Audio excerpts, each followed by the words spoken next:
So 3 types of positions. There is the data scientist, there's a machine learning engineer, and there is the infamous researcher. Data scientist makes, roughly 110. The machine learning engineer makes roughly 145 because they're actually the frontliners to production.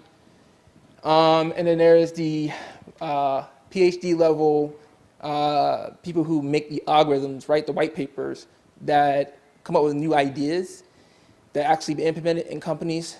That makes the big money, somewhere between $250 to $1 million, depending on DeepMind's level of work. So data scientist. I'm sure you're familiar with it, but it's people who work mainly on mathematics, high level of statistics. They usually have a PhD level, but sometimes masters. And they have some level of programming, typically in R or Python, something like that, to get their job done. But they're not too super robust in programming.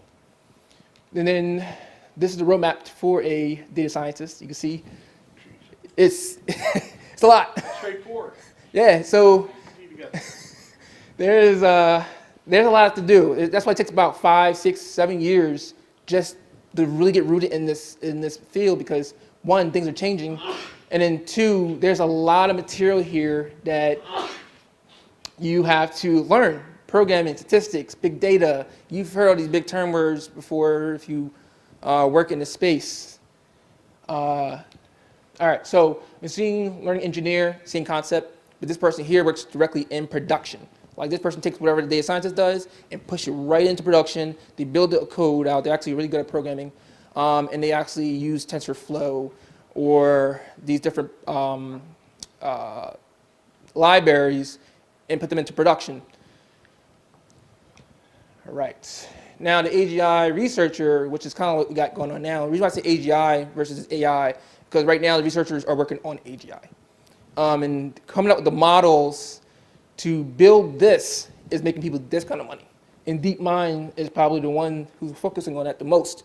And OpenAI just kind of came into the lead lately. That's another company we'll get into later.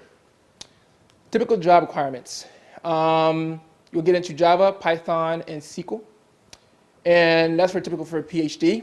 You need all those levels, and also a strong level of mathematics, typically PhD level math, so all the differential equations and stuff like that, you need to learn that as well.